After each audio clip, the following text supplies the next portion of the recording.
We're rolling. We are at Mr. Piccinni's house.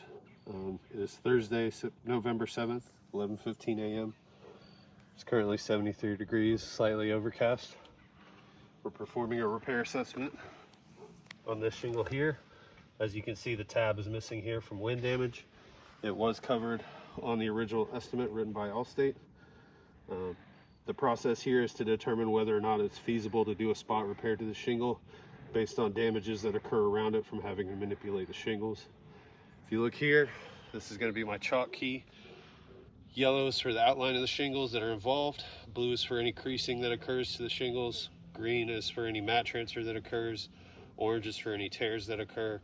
And at the end, the pink is going to show which shingles were damaged. Over here is my tools. Standard hammer. I'm going to use a speed square to show my 45 degrees to attempt to not have to lift the shingles very high. I'm going to use my brush to show the granule loss as a control before I start the repair assessment. I have a standard putty knife to help separate the shingles, and then a small crowbar again to minimize the amount I have to lift the shingles to access the fasteners. As you can see here, I've documented the damaged shingle in the middle right here with the line over the tab that's broken, or the applique. I then documented all the shingles that are going to be involved in the repair. So the two shingles underneath, because I have to separate the shingle from the roofing system to be able to remove it, there's a potential for mat transfer to these two bottom shingles. The shingles to the left and the right also have potential for mat transfer, as I have to unseal the shingles above to access the fasteners of the damaged shingle. The shingles above have a potential for all three types of damage: mat transfer from having to unseal them, creasing from having to lift them to access the fasteners, and tears as well. The first thing we're going to do is I'm going to take the camera and show each shingle separately so we can see what it looks like before the repairs attempted. So that would be shingle 1, that's shingle 2, shingle 3 above that, shingle 4 here, shingle 5, shingle 6, shingle 7, and shingle 8. First thing I'm going to do is choose an area outside of the repair test area right here. This brush is a soft bristle brush. I'm going to lightly brush this applique here to see if any granules fall off just from that light manipulation. As you can see, granules are already falling away with just barely brushing that shingle. So that tells me, condition-wise, most likely the shingles that I have to lift to access fasteners are gonna sustain creasing damage. And in the state of Georgia, we're not allowed to reuse aggregate surfacing material once it's damaged, so those shingles, just because they're creased, would also have to be replaced.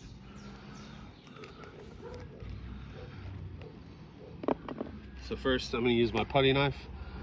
I have to separate the wind crease shingle and then the 4 shingles above to be able to access the fasteners. I want to illustrate that your standard shingle is between 12 and 13 inches tall. So the top of the damaged shingle falls about right here, between 12 and 13 inches. This also happens to be right where the nail line is for the shingles above. Therefore, I have to release the nails of the damaged shingle as well as the shingle directly above to be able to remove that shingle from the roofing system. First, I'm going to blow off any excess chalk so it doesn't muddy up our test area.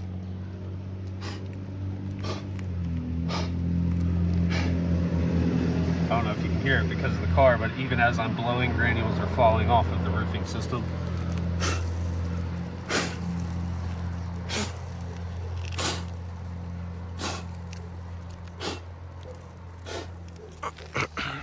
So let's start by lightly separating the damaged shingle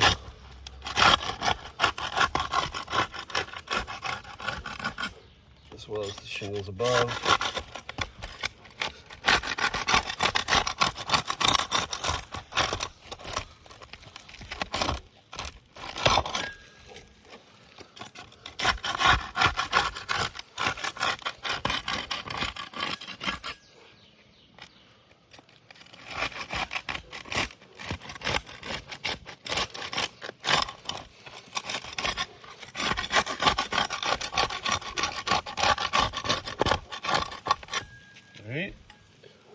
All the shingles are now unsealed. I'm going to begin by lifting this shingle up lightly and show the fastener pattern down here. The fastener is in the correct place, it's not overdriven. I have to release all these fasteners as well as the fasteners on the second row to be able to release the damaged shingle. We're going to start here.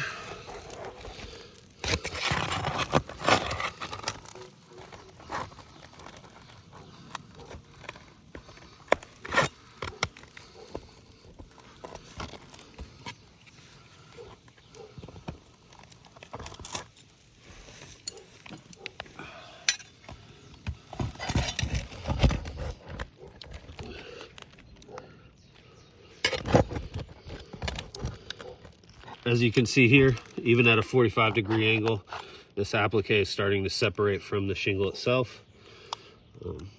These appliques are intended by the manufacturer to provide extra protection as well as guide the water down in a pattern.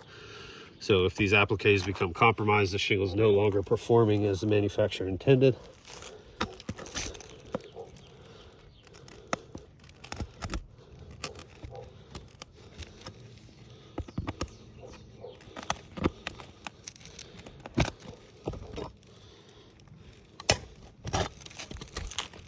Again, this other applique down here starting to separate from the shingle itself.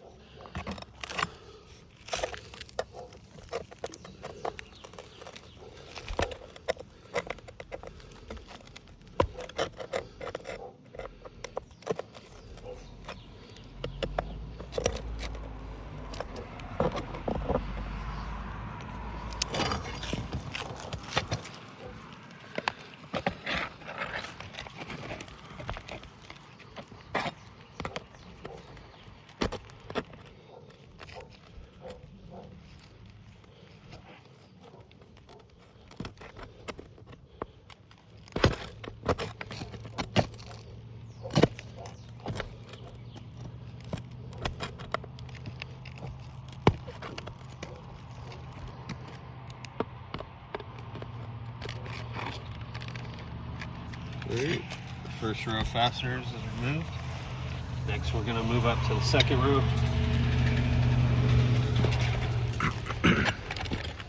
Let me put this right here. So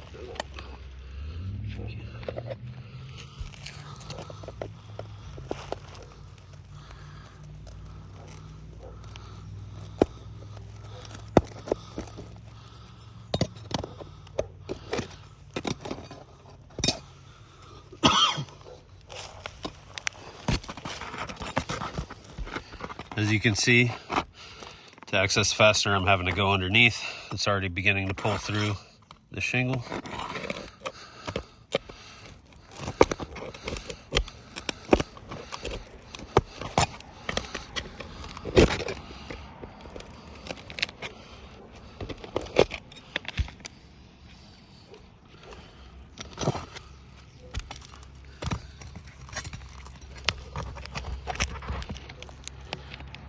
So here, you can see how it's already starting to curl up and creasing is beginning to form along the applique here. These shingles are now damaged.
Again, right here, you can see how this applique is starting to crease, as well as the tears beginning to form right here. So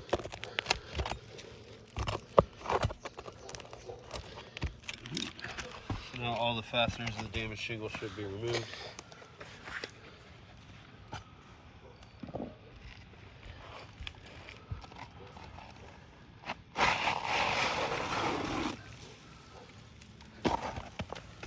I'm going to take a look at the sealant line to see if there's any mat transfer between the damaged shingle and the shingles above.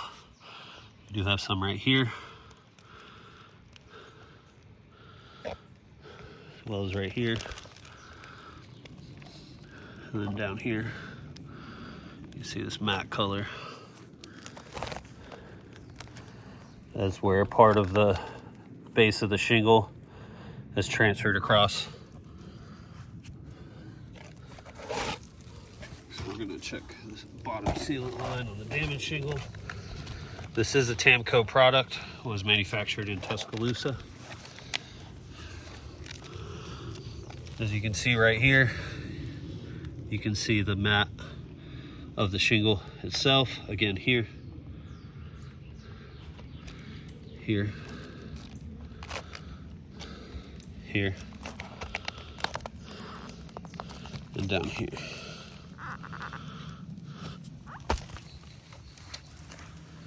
So this is the shingle directly below the damaged shingle. This mat transfer correlates with the mat transfer on this end of the damaged shingle. There's more here.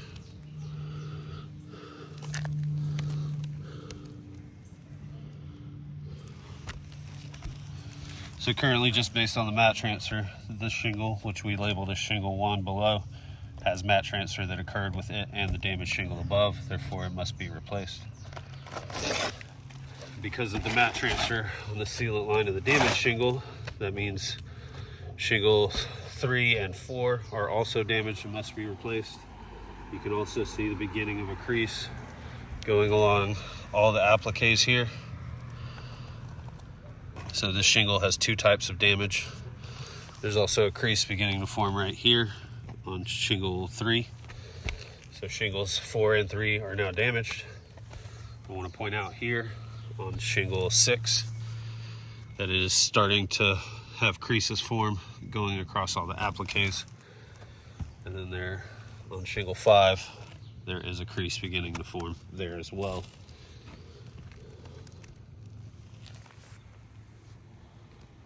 Shingle 7 and 8 seem to be fine. Going to reintroduce this shingle back into the roofing system, as this is just an assessment. This is not a repair. Next, we're going to reintroduce the fasteners. Then we're going to draw our outlines back on the shingles and mark any damages with the correct color chalk to show the scope and scale of the damage that occurred. I am using a standard hammer to reintroduce the fasteners. I'm also going to illustrate a 45-degree angle versus what's needed to correctly attach a fastener to the roofing system per code.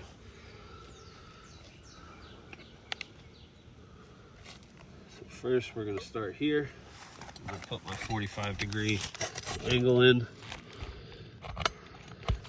Now, as you can see, the shingle is, look at the top here, resting on the top of the hammer. That's flush with the roofing system. And this has a lot of play because that shingle is no longer resting on that 45-degree angle. Now that's just with the hammer against the roofing system. To adequately strike the fastener head to drive it into the roofing system, the shingle is actually going to have to be lifted even more. As I have to swing the hammer, I don't want to damage the shingle with the hammer itself.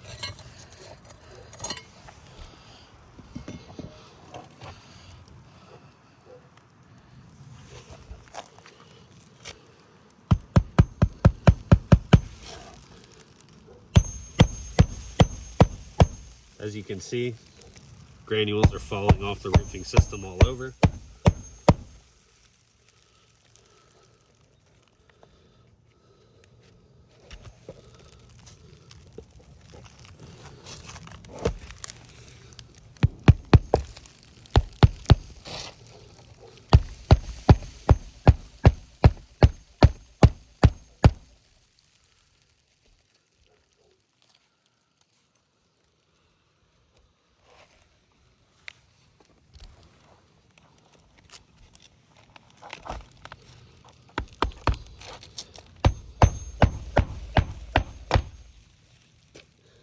In an attempt to minimize the amount of lift, I did catch the edge of the shingle, and it's now torn.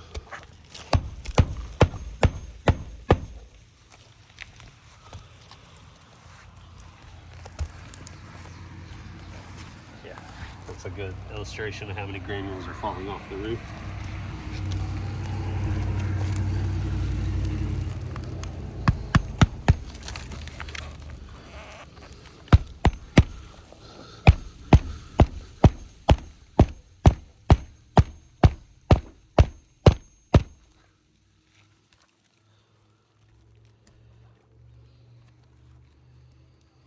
Next, we're going to reintroduce the nails on the second row. See, just lifting there created a tear on the edge of the shingle.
Should be the final nail.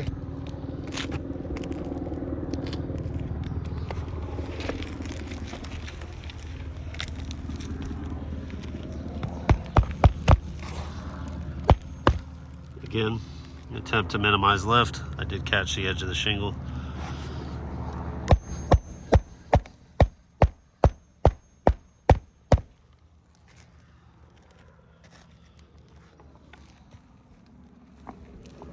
Next, I'm going to lightly brush away any granules that have released from the roofing system. As you can see, it is a very large amount of granules. Get a good shot of that one right here.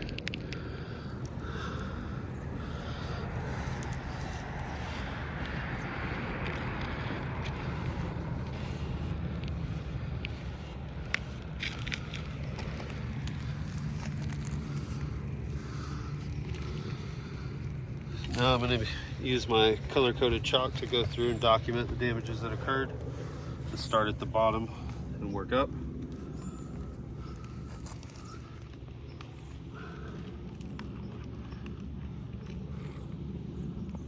We have mat transfer here. I'm going to put a small green X directly below where the mat transfer occurs.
I am going to take still photos of all this to include in a photo report to go along with the video.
I'm gonna get photos of all of this.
I do want to document the tear that occurred here.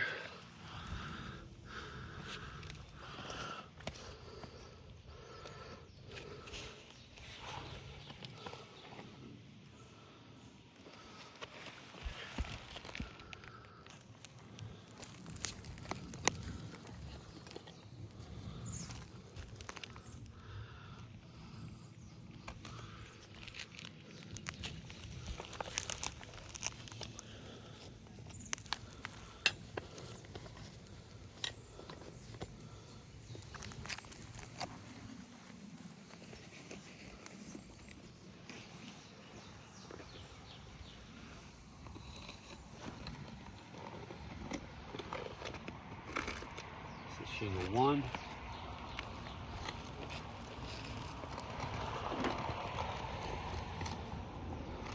Shingle 2.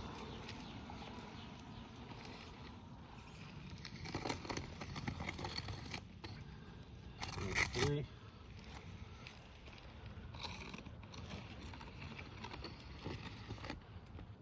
Shingle 4.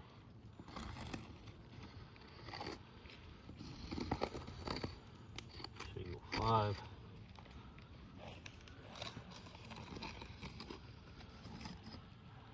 Shingle 6.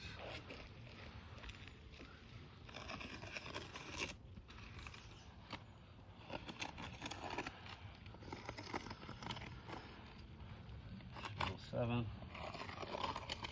Finally, shingle 8. Now I'm going to go through and mark the creasing that occurred.